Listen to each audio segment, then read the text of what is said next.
આરોપીઓને ગઈકાલે ધરપકડ કરી એક આરોપીની આજે વહેલી સવારે પોલીસે ધરપકડ કરી તમામ આરોપીઓ તપાસમાં સહયોગ આપતા ન હોવાથી પોલીસે 14 દિવસના વિશેષ તપાસ માટે પોલીસ કસ્ટડીની માગણી સાથે આજરોજ 3 આરોપીઓને એફઆઈઆરમાં દર્શાવેલ 6 નામો પૈકીના 2 અને એક જે એફઆઈઆરમાં નામ નથી એવા નીતિન નામના આરોપીને 14 દિવસના પોલીસ કસ્ટડીના રિમાન્ડની માગણી સાથે અદાલત સમક્ષ આજે 6:30 વાગે રજૂ કરેલા હતા.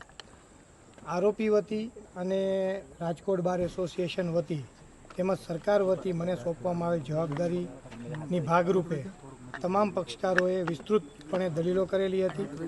નામદાર અદાલત દ્વારા સરકાર તરફે થયેલી તમામ દલીલોને માન્ય રાખી તમામ આરોપીઓના 3 આરોપીઓના 14 દિવસના પોલીસ કસ્ટડીના રિમાન્ડ મંજૂર કરેલા છે. 10 જૂન 2024ના સાંજના 5 વાગ્યા સુધીના પોલીસ કસ્ટડીના રિમાન્ડ મંજૂર કરેલા છે. જે નાસ્તા ફરતા આરોપીઓ છે કે જે પાર્ટનરશિપ ડીડ જે પોલીસે કબજે કરી છે એ પાર્ટનરશિપ ડીડમાં જે પાર્ટનર તરીકે મુખ્ય કાવતરાખોરો પૈકીના જે આરોપીઓ છે એ લોકો હાલ નાસ્તા ફરતા છે તેને પકડવાના છે. તેમજ જે તમામ પુરાવાઓ પોલીસે અત્યાર સુધી એકઠા કરેલા છે તે તમામ પુરાવાઓને આરોપી સમક્ષ મૂકી અને આરોપીના તે બાબતે કથનો નોંધી અને વિશેષ સચોટ પુરાવાઓ ભેગા કરવાના છે, જે મુખ્ય મુદ્દાઓ પર રિમાન્ડની માગણી કરવામાં આવેલી હતી. આરોપીઓ તરફે અમારી એરેસ્ટ ઇલીગલ છે, એરેસ્ટના કોઈ કારણો નથી એવા ક્ષુલ્લભ કારણો દર્શાવી દલીલો કરેલી હતી અને સર્વોચ્ચ અદાલતનું જજમેન્ટ રજૂ કરેલું હતું. જે ખરેખર સર્વોચ્ચ અદાલતનું જજમેન્ટ આરોપી તરફે રજૂ કરવામાં આવ્યું તે PMLA અને UAPAના કેસોમાં રજૂ થઈ શકે તેવું હતું.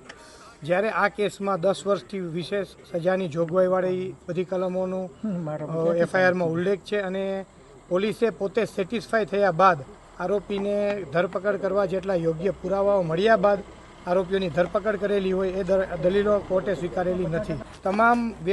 તમામ પાસાઓની પોલીસ તલસ્પર્શી તપાસ કરી રહી છે. તપાસની વિશેષ હકીકતો એક પ્રોસિક્યુટર તરીકે હાલ જાહેર કરી શકાય નહીં, પરંતુ આપ વિશ્વાસ રાખો પોલીસ ખૂબ જ તલસ્પર્શી રીતે તમામ પાસાઓની તપાસ કરી રહી છે. એ આરોપીનું એક કથન જ દર્શાવે છે કે પહેલેથી સમજીને આવ્યા છે કે પોલીસને કઈ રીતે ગેરમાર્ગે દોરવી, પણ આ પોલીસ જે રીતે તપાસ કરી રહી છે તે આરોપીના ખોટા કથનોમાં આવશે નહીં. આરોપી અદાલતમાં પણ કઈ રીતે રોવાનું ખોટું નાટક કર્યું, આપ બધા મિત્રો ત્યાં હાજર હતા. પહેલી વાર આરોપીએ રોવાનું નાટક કર્યું, થોડી વાર રહીને એ જ આરોપીના મોઢા ઉપર સ્મિત હતું અને એને દેખાડી દીધું કે કોર્ટમાં નાટક કેવી રીતે કરવું, રોઈને એને કોર્ટ જજની સિમ્પથી કેમ મેળવવી એ પણ પ્રયત્ન કર્યો. આના ઉપરથી એટલું નક્કી થઈ શકે કે આરોપી કેટલા રીઢા છે. તપાસ કરનાર અમલદાર તમામ પાસાઓની તલસ્પર્શી તપાસ કરી રહ્યા છે. કોઈને પણ બક્ષવામાં નહીં આવે. જે પણ જગ્યાએ કાનૂની મુદ્દાઓ પરની સહાયની જરૂર છે તેના માટે મારી ચોક્કસ નિમણૂક કરવામાં આવી છે અને પોલીસ તમામ જગ્યાએ કાનૂની મુદ્દાઓ પર મારી સલાહ પણ લેતી હોય છે. બચાવ પક્ષના વકીલ દ્વારા એવું કહેવામાં નથી આવેલું. બચાવ પક્ષના વકીલ દ્વારા તો એવું કહેવામાં આવેલું હતું કે આવું ભૂલ તો થાય એનાથી શું, આવી સાવ નિર્ભર રીતે આવી ખરાબ રીતે આ કહેવામાં આવું તો બને એમાં શું, આ હકીકત કહેવામાં આવી હતી.